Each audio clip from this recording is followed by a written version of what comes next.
अस्सलाम वालेकुम व्यूअर्स, मैं आपको jasmine health and beauty tips में खुश आमदीद कहती हूँ। सर दर्द एक आम तकलीफ है जो अक्सर लोगों को लाहिक रहता है। ये अक्सर नज़र की कमज़ोरी की वजह से भी होता है। सर दर्द की वजह से लोग उठने बैठने और काम करने में परेशानी का सामना करना पड़ता है। इसके लिए आज मैं आपको एक वजीफ़ा बता रही हूँ। जिस शख्स के सर में दर्द हो उसका माथा पकड़कर सूरह तौबा की आयत नंबर 128 और 129 को 7 मर्तबा पढ़कर दम करें, इंशाअल्लाह अफाका होगा। जिस शख्स के सर में दर्द हो उसका माथा पकड़कर सूरह तौबा की आयत नंबर 128 और 129 को 7 मर्तबा पढ़कर दम करें, इंशाअल्लाह सर दर्द फौरी खत्म हो जाएगा। सो व्यूअर्स, उम्मीद करती हूँ आपको मेरी ये कारामत वीडियो अच्छी लगी होगी।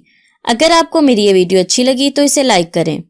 अगर आपने अभी तक मेरे चैनल को सब्सक्राइब नहीं किया तो प्लीज़ इसे सब्सक्राइब कर लें और इसे दूसरों के साथ भी ज़रूर शेयर करें। अपना बहुत सारा ख्याल रखें। अल्लाह हाफिज़।